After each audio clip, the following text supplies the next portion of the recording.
Montenegro, one of the youngest countries in the world, chilling in the Balkans and Europe, has a pretty wild and tangled history.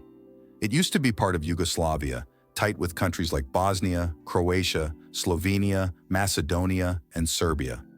But in 2006, Montenegro was like, nah, we're out, and voted for independence, making it its own boss.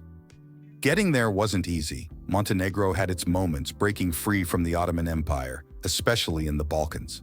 The Berlin Treaty of 1878 was like, okay, Montenegro, you're officially free, along with Bulgaria, Romania, and Serbia. In 1910, Prince Nicholas took the throne, calling himself king, but his reign was short, just 8 years. After World War I, Montenegro got folded into the Kingdom of Serbs, Croats, and Slovenes, later becoming the Kingdom of Yugoslavia in 1929. During World War II, Montenegro's mountains were like a hideout for Tito's guerrilla fighters.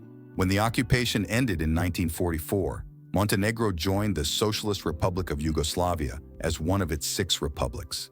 In the 90s, Yugoslavia fell apart, with 4 republics going solo, while Serbia and Montenegro formed a new crew, with Serbia calling most of the shots. In 1992, there was a vote to join up with Serbia, but it was kind of sketchy, with questionable voting conditions. Starting in '96, under Milo Đukanović's lead, Montenegro's government started eyeing independence from Serbia. They switched to the German mark, then later hopped on the Euro train as their official cash. Even though they kept pushing back on independence referendums, Montenegro's government was all about that independence vibe. By 2002, there was a fresh deal between Serbia and Montenegro. In '03, with a nod from the EU, Yugoslavia split up for real, birthing Serbia and Montenegro. They were set for an independence referendum by '06. Finally, in May on '06, Montenegro did its own thing in a referendum, with 55% voting to ditch Serbia and become the newest kid on the block. During the '06 FIFA World Cup, there was this wild moment in sports when Italy snagged the trophy. And get this, Montenegro and Serbia had just split a month before. But because of scheduling, they teamed up for the tournament. After the cup, they decided to split their soccer teams for good, each repping their own country. Montenegro's sandwiched between Bosnia, Croatia, Serbia, and Albania, sharing culture vibes with Serbia.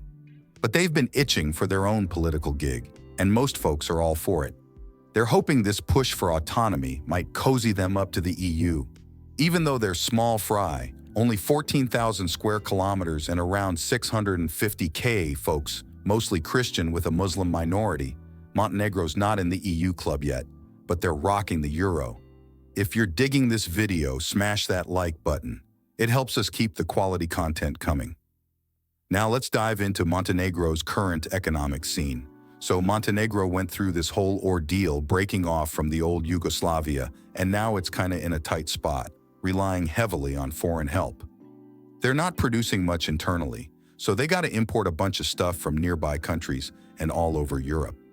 This reliance puts Montenegro at risk of some serious economic hurdles if Europe decides to give them the cold shoulder. That's why having foreign investors around is a big deal for Montenegro's economy, which mainly banks on tourism and foreign companies for cash flow.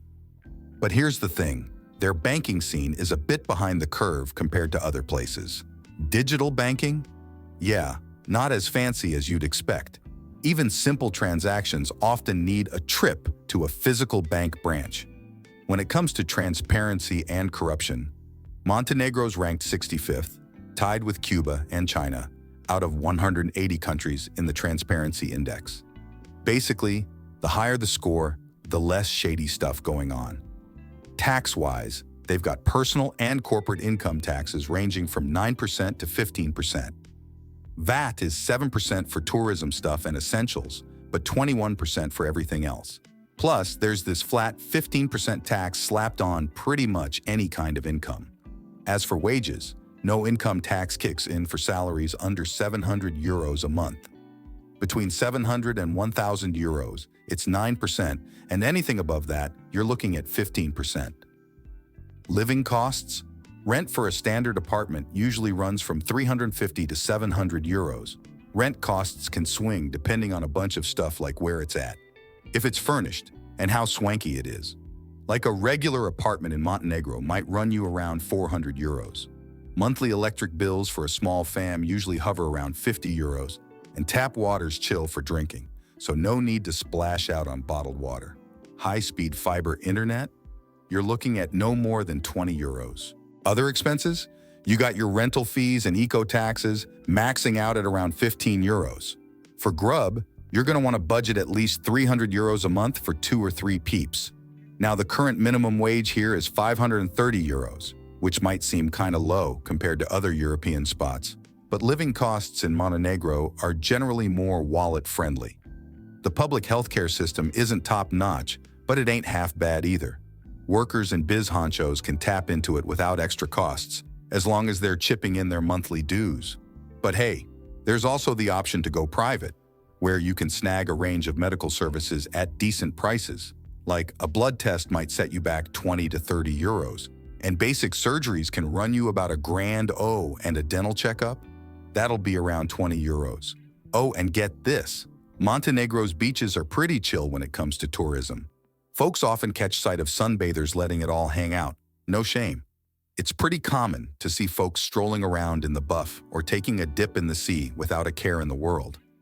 One cool thing about Montenegro is how chill it is on the safety front, all thanks to the good vibes and well-being vibes.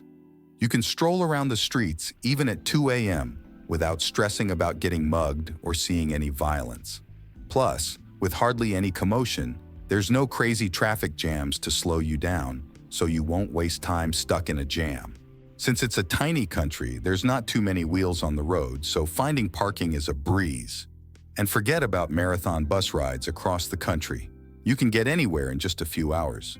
They talk Montenegrin as the official language, but if you know Serbian, Bosnian, Albanian, or Croatian, you'll be good to go since they all share Slavic roots. But here's the thing, English isn't all that common, which might bum out some visitors. Most folks here only have basic English skills, especially in government spots where chatting can be a bit of a challenge. On the religious front, Montenegro's got churches aplenty, showing how tight-knit the community is with religion. While you'll find Muslims and Catholics, Orthodox Christians make up the majority, with Muslims being the biggest minority group. So check it out. The folks here in Montenegro are pretty young, with an average age around 30, which makes them fresh-faced in the demographic game.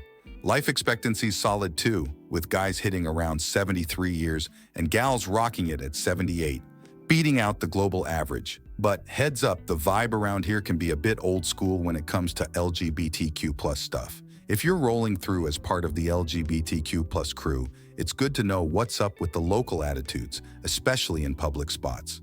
Oh, and Montenegrins aren't big on hitting the bottle hard. They take pride in keeping things in check. That might throw off folks from places where heavy drinking's the norm, like Lithuania or Ireland. But hey, there's something kind of cool about the whole low-key drinking scene here. Montenegro's a sweet deal if you're looking to live in Europe without getting slammed with crazy high taxes, like some other spots. Plus, it's a hot spot for digital nomads and tourists alike, thanks to the lower costs and ease of dodging hefty tax bills. Ever been here or thinking about checking it out? Drop your thoughts below and don't forget to hit that like and share button to spread the word.